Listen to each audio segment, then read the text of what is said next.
আসসালামু আলাইকুম। আমি বাংলাদেশি ইউটিউব ব্লগার লাকি। তোমরা সবাই কেমন আছো? আলহামদুলিল্লাহ, আমি তো তোমাদের সবার দোয়ায় ভালোই আছি। আমাদের এখানে আগামীকাল পবিত্র রমজান মাস শুরু হবে, তো সেটার প্রস্তুতি আমরা সবাই অনেক আগে থেকেই শুরু করে দিয়েছি। তবে বলে না যে প্রস্তুতি আসলে শেষ দিন পর্যন্তই সবার চলতে থাকে। আজকে একটু বাইরে গিয়েছিলাম, বাসায় পড়ার জন্য কিছু কেনাকাটা খুবই দরকার ছিল। তো ওই জন্য সকালবেলাই হাজব্যান্ডের সাথে বাইরে গিয়েছিলাম আনার জন্য। তো বাইরে দেখো কালকে কত সুন্দর রাস্তা দেখালাম, আর আজকে কি অবস্থা সিলেটে। এখানে এটা হচ্ছে আম্বরখানা, এখানে মানে এত জ্যাম, প্রচুর জ্যাম ছিল, অনেক জ্যাম। তো এই জ্যাম ট্যাম, তার মধ্যে একটু গরমও ছিল, বাইরে প্রচুর গরম পড়েছে আজকে। তো তোমরা দেখছো যে ঢাকা শহরের মতো এখন সিলেটে অনেকটা জ্যাম হয়। আসলে আজকে রমজানের আগের দিন বলে সবারই একটু ব্যস্ততা, সবারই যা টুকটাক কেনাকাটা বাকি, সবাই সেই কেনাকাটা করার জন্য, নিজেদের কাজটা কমপ্লিট করার জন্য সবাই আসলে ব্যস্ত হয়ে পড়েছে। আর ব্যস্ত হওয়াটা স্বাভাবিক, কারণ রমজান মাসে সবাই চায় একটু ভালো খেতে, একটু ভালো মতো চলতে, একটু বেশি বেশি ইবাদত বন্দেগি করতে। তো আমি সবসময় সুতির যে কোনো ড্রেস নিলে, মানে ড্রেস কি আমি বাসায় সবসময় আসলে টপস পরি, তো ওগুলো নেওয়ার জন্য এখানে আসা। এখানে সুতির টপসগুলো কিন্তু খুবই ভালো, তো ওই জন্য ভাবলাম এখান থেকে নিই, আর সবসময় এখান থেকে নেওয়া হয়। আর দেশি দশটা তোমাদের সাথে অনেকবারই ভিতরটা শেয়ার করেছি, তাই খুব একটা করলাম না, শুধু আমি যে নিলাম সেটাই তোমাদের সাথে শেয়ার করলাম। আমি এই টপসটা নিয়েছিলাম।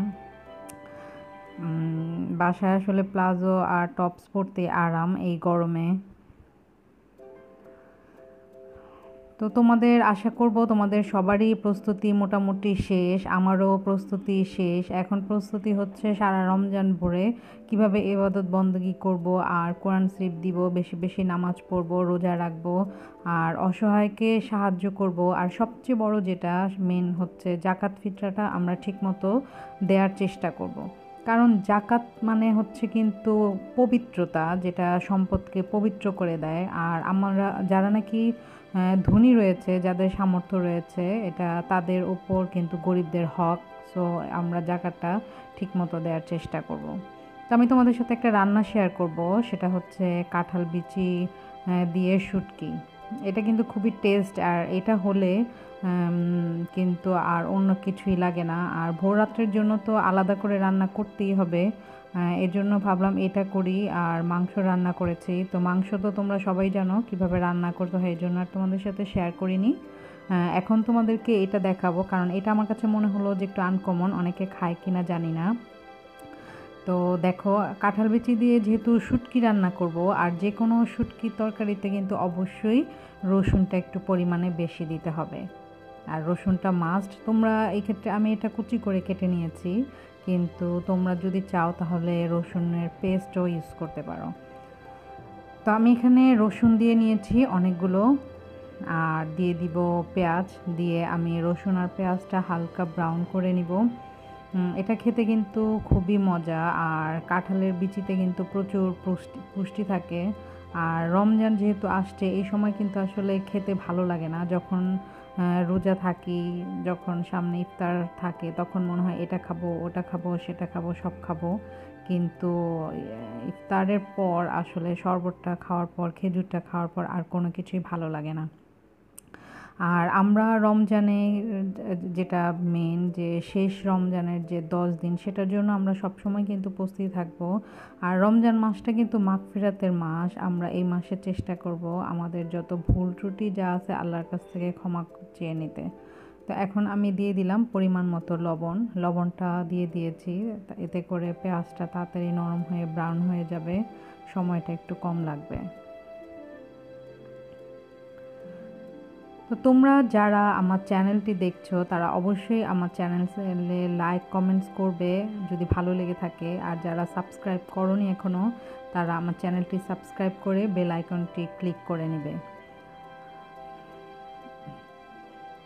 আর সবার একটা জিনিস মনে রাখা উচিত, আমরা যারা ব্লগার ভিডিওগুলা করি, এতে কিন্তু আমাদের অনেকটাই কষ্ট হয়, অনেক কষ্ট করে আমরা করি। তাই তোমরা চেষ্টা করবে যে ভিডিওটি দেখে কমেন্টস করার জন্য। আর যদি বেশি তাড়াহুড়া থাকে তাহলে না দেখলেও চলবে, কারণ না দেখে কমেন্টস করা থেকে কমেন্টস না করাই ভালো। তো এখন আমি শুটকিটা দিয়ে দিচ্ছি। শুটকিটা তেলের মধ্যে দেওয়ার পর এটা একটু ভেজে নিব। আর শুটকি দেওয়ার পর এটা কিন্তু বেশি ভাজা যাবে না, কারণ যদি আমি এটা বেশি ভেজে ফেলি তাহলে কিন্তু এটা হালকা পুড়ে দেখা যাবে এটা তেতো হয়ে যাবে, আর পুরো তরকারিটা খাওয়ার স্বাদটাই নষ্ট হয়ে যাবে। কাঁঠাল বিচি দিয়ে আমরা অনেক কিছু খাই, অনেকে ভর্তা খায়, অনেকে লতি দিয়ে খায়, অনেকভাবেই খাই। তবে আমি এইভাবে পছন্দ করি বেশি। আমার কাছে শুধু কাঁঠাল বিচি দিয়ে শুটকি দিয়ে কিন্তু মানে খুবই টেস্টি লাগে। তোমরা একদিন বাসায় ট্রাই করে দেখতে পারো, বিশেষ করে যারা নাকি শুটকি প্রেমী।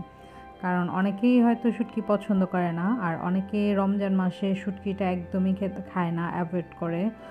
তবে যাদের নাকি ঢেক আসে তারা কিন্তু শুটকিটা না খাওয়াই ভালো, শুটকিটা অ্যাভয়েড করে যাওয়াই ভালো। তো আমি এখন এটাতে সব মশলা দিব, আর মশলা দেওয়ার আগে আমি পানিটা দিয়ে নিলাম। আসলে আমার রান্নার নিয়ম সবটাই এক, আর তোমরা যদি আমার রান্নাগুলো দেখো, বিশেষ করে যারা নতুন রাঁধুনি তাদের জন্য আমি মনে করব যে আমার রান্নাগুলোই বেস্ট, কারণ আমি কিন্তু ফাঁকিবাজ, আর আমার কাছে পাবে সব ধরনের ফাঁকিবাজি রান্না। তো যাই হোক, এখন আমি দিয়ে দিলাম হলুদ গুঁড়া, মরিচ গুঁড়া আর ধনে গুঁড়া। আসলে এটা সত্যি, কারণ আমি কিন্তু একসময় রান্নাকে প্রচুর ভয় পেতাম। আমার কাছে মনে হতো যে রান্না হচ্ছে পৃথিবীর সবচেয়ে কঠিন কাজ। আমি যখন ক্লাস 9-এ পড়ি তখন আমার 4 সাবজেক্টে সবাই নিয়েছিল গার্হস্থ্য। তো যখন দেখলাম আমি গার্হস্থ্য বিজ্ঞানে রান্না বান্না এটা সেটা আছে, তো আমি ভাবলাম তখন মানে একমাত্র এটার জন্যে আমি গার্হস্থ্য অর্থনীতিটা অ্যাভয়েড করেছি। তখন আমি আমার 4 সাবজেক্ট নিয়েছিলাম কম্পিউটার। তো বোঝো আমি কী পরিমাণ রান্নাকে ভয় পাই। তো দেখো আমি মশলাটা কষিয়ে নিয়েছি, মশলাটা সুন্দর করে কষে তেলটা উপর দিয়ে চলে এসেছে। এখন দিয়ে দিব আমি কাঁঠালের বিচি। আর কাঁঠালের বিচিটা কিন্তু আমি হালকা সিদ্ধ করেছি, যেমন ধরো 50% সেদ্ধ করে নেওয়ার কারণ হচ্ছে কাঁঠালের বিচিটা অনেক সময় শক্ত, আর এটার একটা স্মেল যেটা কিন্তু সরাসরি যদি দিয়ে দিতাম তাহলে ভালো লাগতো না। তাই এই জন্য আমি প্রায় 50% সিদ্ধ করে নিয়ে পানিটা ভালো করে ঝরিয়ে তারপরে আমি এটা এই মশলার মধ্যে দিয়ে আগে কষিয়ে নেব। কষানোর পরে আমি হালকা পানি দিয়ে নেব। তো যাই বলছিলাম, যেটা বলছিলাম, আসলে মানুষ সবসময় একরকম থাকে না, এটাই সত্যি। তো আমিও আসলে পরিবর্তন হয়েছি। আগে যে আমি নাকি রান্না থেকে ভাগতাম, রান্না আমার ভালো লাগতো না, এখন রান্না করতে কিন্তু ভালোই লাগে। আরও বিশেষ করে ভালো লাগে যে আমার অনেকগুলো আপু আছে, অনেকগুলো ভাইয়া আছে, ওদের জন্য মানে রান্না করতে ভালো লাগে। অবশ্য আমার রান্না কিন্তু খুব একটা খারাপ না, মোটামুটি চলে, হয়তো অনেক মজাভাবে দৌড়ায় না, কিন্তু চলে। যে খেয়েছে সবাই মোটামুটি বলেছে যে হ্যাঁ ভালো। আমি কিন্তু আসলে নতুন রাঁধুনি বলতে পারো, আমি কিন্তু বিয়ের পরও অনেক বছর প্রায় রান্না বান্না করিনি, এখন করি, যেহেতু বাবুরা হয়েছে বাবুদের জন্য করতে হয়, আর বর আমার হাতের রান্না পছন্দ করে, তাই আসলে রান্নার আগ্রহটাও একটু বেড়েছে। তো আমি রোজার প্রস্তুতি বলতে আমি এগুলো সব আসলে আস্তে আস্তে করে নিয়েছি, এজন্য অনেক কিছুই তোমাদের সাথে শেয়ার করতে পারিনি। যেমন ঘরবাড়ি পরিষ্কার করা, সব কিছু ধোয়া পাকলা করা, মার্কেটিং করা, কাঁচা বাজার করা, এগুলো সব আমি কখনো একসাথে করি না, এগুলো সব আমি আস্তে আস্তে করি, যার জন্য একটু মানে তোমাদের সাথে শেয়ার করতে পারিনি। তো দেখো আমি সকালবেলা গিয়ে যে যা এনেছি তো ওগুলো দেখাই, আমি খুলতে যাচ্ছিলাম পারছিলাম না, তো আমার আম্মু মানে আমার লক্ষ্মী সোনা মেয়েটা বললো যে মামুনি দাও আমি খুলে দেখাই, আমি করি। তো ও খুলে দেখাচ্ছে। আসলে আমার মেয়েটা খুবই সহজ সরল, ও মানে কি বলবো এই যুগে হিসাবে খুবই সহজ সরল। আমার মেয়েটার জন্য তোমরা সবাই খুব বেশি বেশি দোয়া করবে। ও হচ্ছে আমার কলিজার টুকরা, আমার এক ছেলে এক মেয়ে হলেও আমার মেয়েটাই হচ্ছে আসলে আমার জান। আর বিশেষ করে ও একটু সহজ সরলই, এই জন্য আরও ওর জন্য আমার একটু বেশি টেনশন হয়। তো এগুলা আসলে এনেছি আর হঠাৎ করে আনা, এটা আমার কোনো ঈদের শপিং না, এটা আনা আমার জরুরি ছিল আসলে বাসায় পরার জন্য, কারণ হঠাৎ করে অনেক গরম পড়ে গিয়েছে আর গরমের জন্য আলাদা ড্রেসের দরকারই হয়। এগুলো আসলে খুবই আরামদায়ক। আর এটা তো এই পিঙ্ক কালার যেটা দেখছো সেটা একদম সুতির পিওর আর খুব আরামদায়ক।